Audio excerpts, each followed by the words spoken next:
Görüşürüz.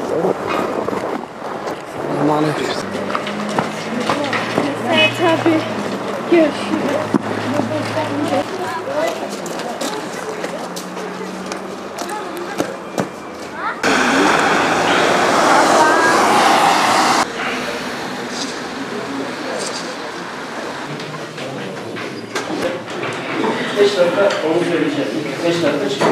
Yani hava çok soğuk, bunu belirtmek istiyorum.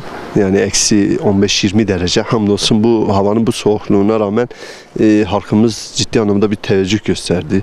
Çok ciddi bir kalabalık var. Belki böyle binlerle ifade edilir. Belki çok daha fazla insan şu an sınava girmiş durumdadır. Peygamber Sevdaları Vakfı olarak da bir 10 yıl oldu bu programı düzenliyoruz. Sınavı, yarışmayı düzenliyoruz. Bu yılda 10.sudur. Hamdolsun her geçen gün kat ve kat ciddi anlamda bir sayı artışı oluyor. Tabii ki diyoruz kaybedeni aslında olmayan bir sınav. Yani gerçekten bu işin kaybedeni yok. Başı başına kazançtır. Peygamber Efendimizin hayatını okumaları, onun hayatıyla kendine belki yön vermesi başlıca bir kazanç. Bir diğeri ise az önce velilerle, ailelerle görüştük. Aileler gayet heyecanlı, öğrenciler yine öyle heyecanlı. Öğrenciler ve ailelerin dedikleri şeyler şunlar. Ağrı'da hemen hemen bir 3500 insana bu kitabı okuttuk. Asıl olan okumaları, Peygamberin hayatını okuması. 3500 insan bu kitabı okumuş ve bu kitapla beraber aslında ailelerine, babalarına, ev halkına, belki televizyonu o an kapatmışlar, telefonu bir yana bırakmışlar. Malum biliyorsunuz son dönemde insanların elinde telefon, televizyon vesaire tabletler düşmüyor. Bunlar Peygamberin hayatını işte o ailelerine okumuşlar. Belki sayılar çok daha fazla. Ağrı'da ise tüm ilçelerimizde sınavı gerçekleştiriyoruz. Şu anda o 20'nin üzerinde okulda şu anda sınav gerçekleşiyor.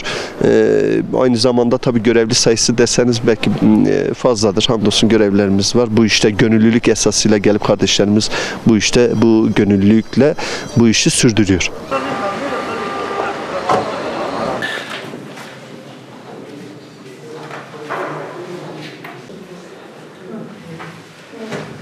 Ben çok heyecanlıyım. Sonuçta sınavı kazanamasam da bir peygamberimizin hayatını öğrenmiş oluyoruz.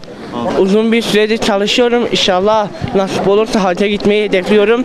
Hem bu insanlık için de büyük bir onur. Peygamberimizin hayatını öğreniyoruz. İnsanlara ilim kaynağı oluyor. Onlar için daha çok yani avantajlı, bir de faydalı, bir de sonuçta Peygamberimizin hayatını öğrenmek için onlar için daha avantajlı. Yani kazanıp kazanması önemli değil. İnşallah sınavı kazanır. Hz. Muhammed'in hayatı, yoldaki mucizeler, ilk Müslümanlar, o kadar. Kazanamazsam Hz. Muhammed'in hayatını öğrenirim. Çok çalıştım kitaba, kazanacağımdan eminim. Kazanmazsam da zaten Peygamberimizin hayatını öğrendim. Bu da bana yeter.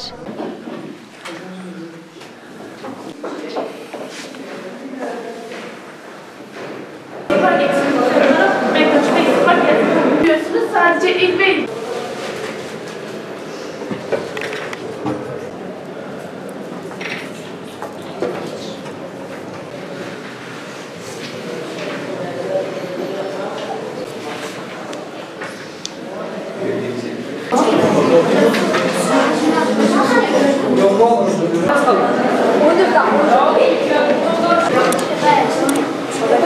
Yaptınız mı arkadaşlar?